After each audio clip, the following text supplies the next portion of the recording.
How many businesses do you need to contact before you actually buy one? If you are a first-time buyer or if you're just interested in acquiring a small business, then this video is for you because I'm going to break down the exact steps that you need to take to build a pipeline that can ultimately deliver a deal, if you manage your process properly. Now, if you don't know me, my name is Marco Palmero. My company, Ulysses, helps private equity groups, search funds, individual investors, and even advisors in sourcing deals globally. And we have originated business deals, business transactions from $1 million to $100 million in size. And we do that through a predictable, systematic approach that basically finds deals on behalf of people so that they can stop worrying about the search part and they can focus all their attention on closing the right opportunities.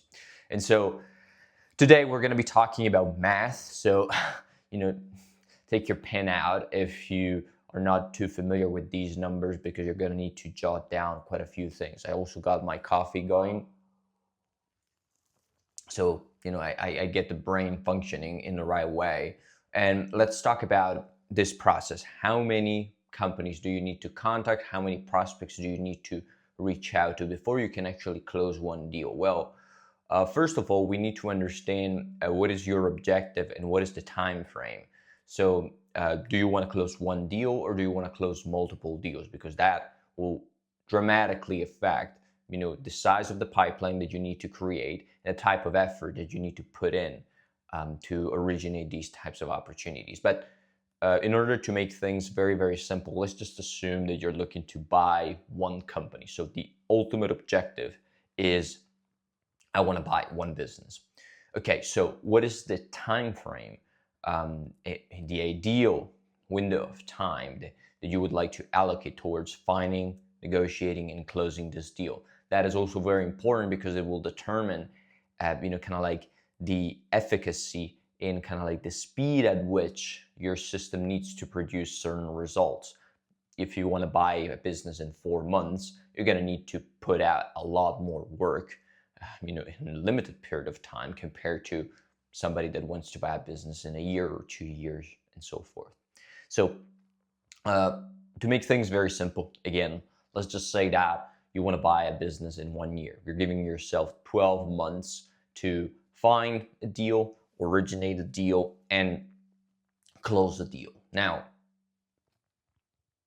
how many opportunities do you need to get in order to close one deal? Well, here is where we really get into the maths and what I call the back from the future thinking approach, which is, okay, we now understand what is the objective. So what is the goal that we want to reach? Let's walk our way back to that objective and kind of like try to get to the point where we're at now so that we can map out the steps that we need to take and have a clear understanding of what we need to do in order to reach that goal. So we can start with some assumptions. And one of the assumptions that we might make is that, okay, in my particular industry, generally speaking, 1 out of 10 letter of intent or offer letters ends up closing. Variety of reasons for that. Not all of the LOIs close. Some people might not move forward. Some stuff might come up during due diligence that kills the deal, on and on and on. So let's just assume, for the sake of this example, that 1 out of 10 LOIs ends up closing. So if you send out 10 offer letters, then 1 of them is going to convert into a deal.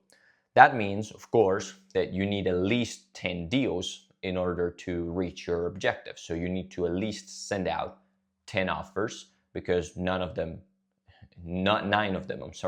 will not convert. 1 of them will convert and you will reach your goal.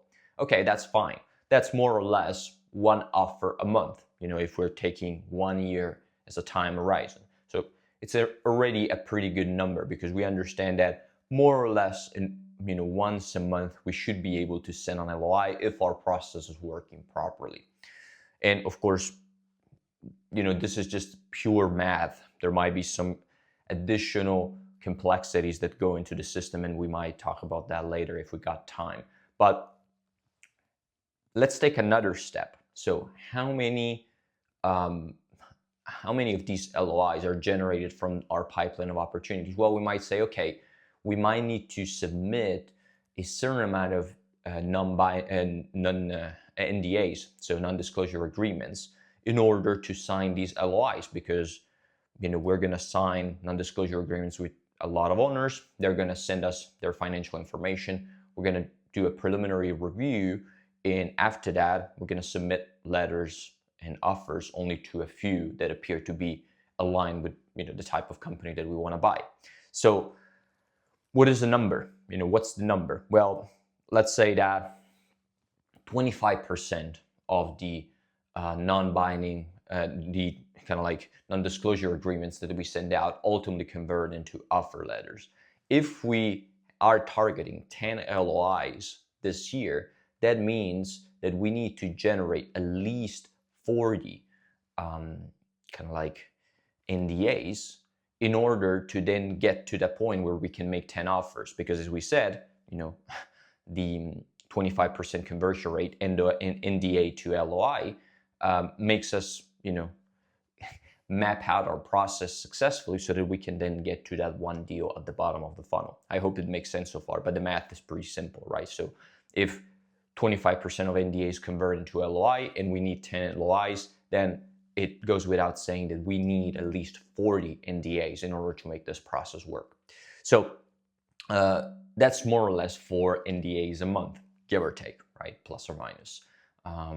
It's a little bit less than that, but let's try to keep the math simple here for the sake of this video.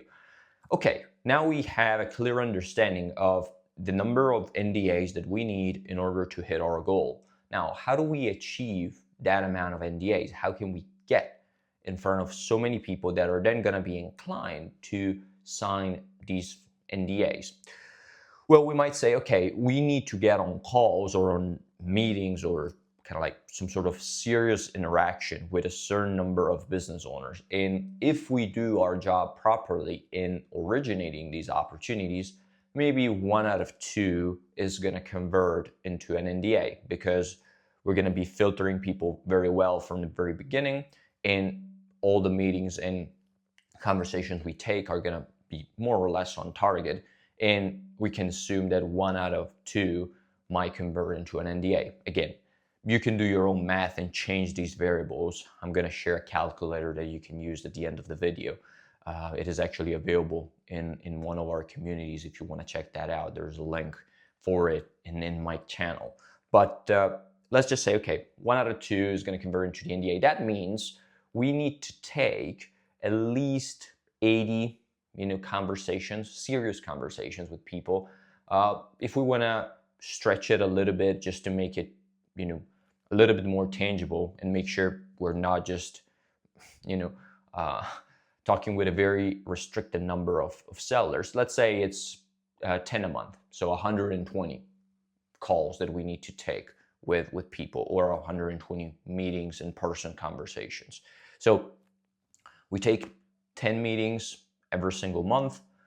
That leads to 4 NDAs. That leads to 1 LOI a month. And these 10 LOIs over a year ultimately leads us to a transaction. Hopefully that makes sense so far. And again, you can change the math for this depending on your industry, depending on what's working for you right now. If you already have data that you can plug into your system, you can kind of like benchmark these things. This is just an example. Okay, so we need 120 serious conversations. How can we get in front of these people? Well, that's where we get into the most complex and interesting part of the process, which is how do we originate these opportunities and how are we getting in front of these folks? I mean, most people that are trying to buy the business for the first time, they rely on business brokers alone to originate their opportunities. And the problem with that is, well, first of all, you're relinquishing control over your destiny to somebody else. And so fundamentally, you cannot map out a strategy like the one I just outlined, because you're basically just waiting for somebody else to send you deals.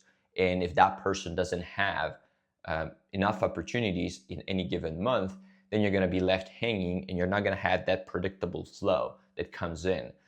And so, if you are one of these people that are just relying on third parties to find deals, you might already be in a tough situation because you don't have the numbers to back your system up and you cannot create predictability. So you might be risking quite a bit because you don't know when your next deal is going to happen, when the next opportunity is going to come across.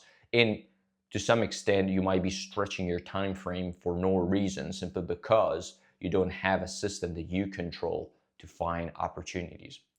Instead, if you understand that in order to make a system like this function, you need to also have control over the origination system that finds the opportunity, then it becomes a question of how sophisticated you want to be in finding these deals.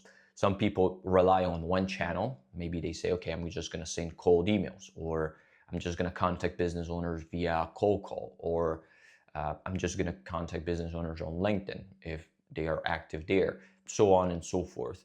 My experience and my suggestion would always be to use a multi-channel approach, because that gives you the higher probability of hitting your targets.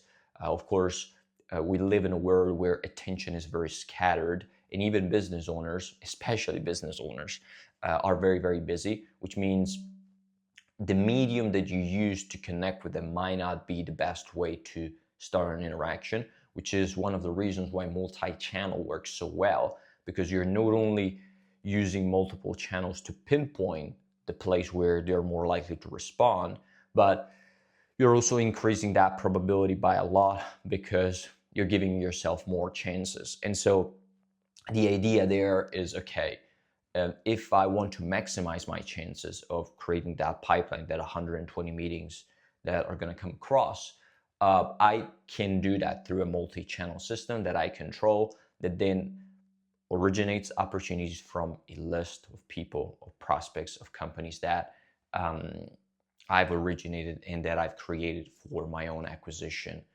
thesis. I'm not going to dive into how you build a list of business owners.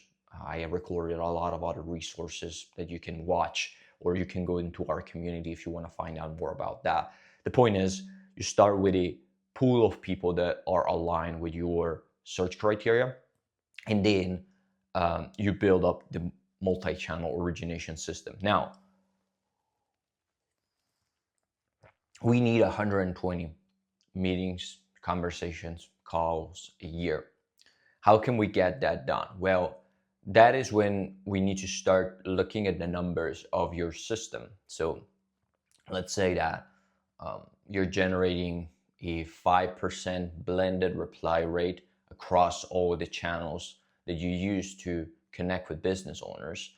How does that translate into calls? Because not all the people that reply to your message might be interested people, and might be people that ultimately end up scheduling calls. So let's say that, again, you're reaching out to business owners, 5% of them on average are replying, some of them are saying no, some of them are saying fuck off, some of them are saying I'm interested, some of them are saying I want to talk, but then they never connect. Some of them are ultimately getting on the phone with you or getting on a one-on-one interaction.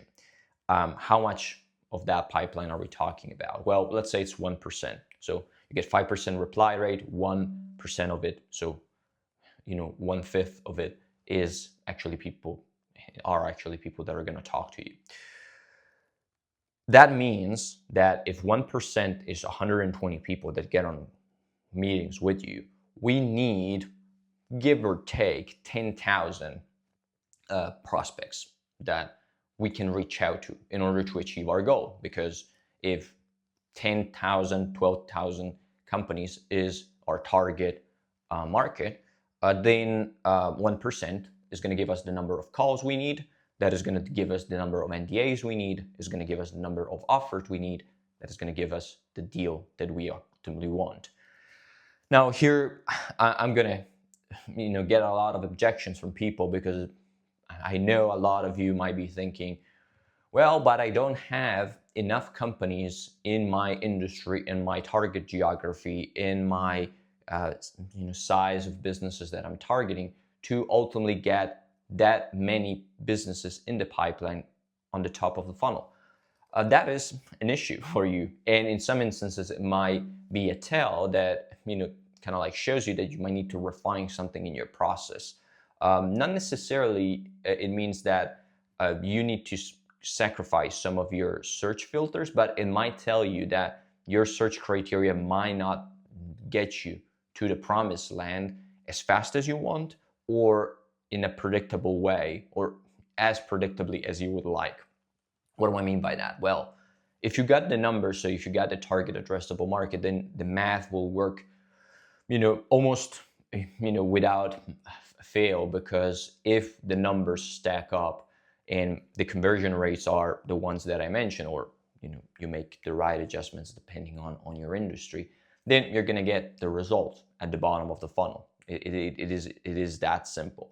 If you don't have that amount of companies that you can put on top of your process, then not necessarily things are lost. It might just take you a longer period of time, because what you might need to do is touch the same business owners over and over and over again until some of them mature into deals. And you can do that with larger lists too, but understand in that case, it might be less of an issue because you have so many to reach out to that ultimately some of them are going to filter through and they're going to be interested in selling anyway. If you have a smaller list instead, again, you can still run a process like this, but it might take you longer for this reason. Let's say you have 3,000 lists instead of 12,000. What happens is, if we do the same math, you are going to get a fourth of the LOI signed. So instead of 10, you're going to get 2.5, 3 LOI signed, which means it might take you more time to get to the number of LOIs you need. And that can only be accomplished through constant nurturing of that existing list. Because if just a tiny portion of that list is interested in selling right now, it doesn't mean that more of them are going to be interested in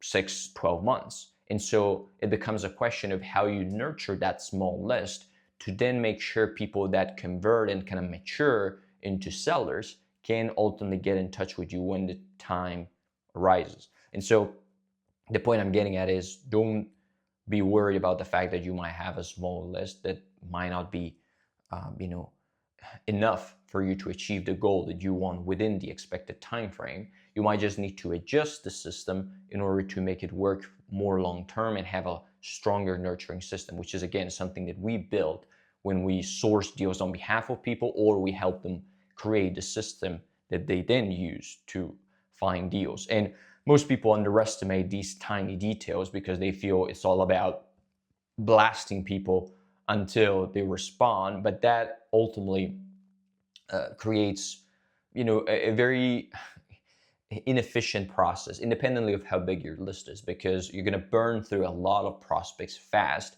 You're not going to build continuity, and even if the math stacks up, as I said, and for whatever reason something goes wrong with the deal, then you're going to need to go through the entire process all over again, and you might not have enough volume to justify going through the process again if you burn the list and you didn't create a nurturing process that was actually efficient and enabled you to have continuity. So the point I'm getting at is, the math and this back from the future thinking approach works well to give you an initial idea of the target prospect list that you need to work on, the processes that you need to go through, and the system that you need to have in place to make sure all of this functions properly. But don't focus too much on the numbers, because it's a little bit more complex than that. And if you want to ultimately hit these milestones and hit these goals, you need to have continuity in your system, independently of how big your target market is, independently of the type of deals that you're targeting, the size, the geography, and so forth. It is all about working with the target market you have, creating a multi-channel approach that connects with people where they're more likely to respond, and then a nurturing system that constantly keeps people involved and makes people mature into sellers as the time progresses, because time is going to pass anyway. You're going to invest time in this process anyway. So it's much better to build things that have longevity rather than just burning through things and then completely ruin your chances of ultimately getting a deal done. And that's again what a lot of people get wrong, and why they initially come to us for help, then they decide to do things by themselves. They waste 6 months of their time, then they come back and they say, well, I did everything wrong, you were right, I need to do things differently, please help me out. In some instances, it might not even be possible because they already fucked up the entire situation. In other cases, there might be ways to fix the situation, and if you're interested in that, you can check the link below. There might be a way for us to help you out. But the point is, again, the system can be backed by math, but ultimately we need to have continuity, longevity we need to kind of like solve this problem that is called a bridge too far. Too many people that are looking to buy a business believe that everybody that they connect with is either going to be a seller right away or a non-seller. That's a very restricted perspective that they have. And that is, to some respect, this kind of like mindset is created by brokers, because of course they already have businesses that are interested in selling. And so people fall for the assumption that everybody that has a business listed is interested, and everybody that they connect with is either a yes or a no. It's a little bit more complex than that. And what I'm trying to say is that somebody that says no to you today might not necessarily be somebody that says no to you 2, 3, 4, 5 months in the future. And we want to make sure we target interest exactly where is it, and then understand signals in the right way, because there might be people that are completely uninterested, others that might be interested, somebody might be considering the idea, and others might be interested right away. We want to separate all these people and have cycles that kind of funnel them in the right way, because a lot of them will mature into sellers. And when that happens, you don't want to be the person that kind of like was too pushy from the get-go and therefore is not a buyer they want to talk with anymore. You want to be the person that created and kind of like connected with them in the right way based on where they were in the process, and ultimately led them to a decision that was conscious and was timed for their needs. So we're trying to solve for that. And again, you can do the math. There's a calculator in our group, in our private school group. You can check that out with the link on our profile on my YouTube.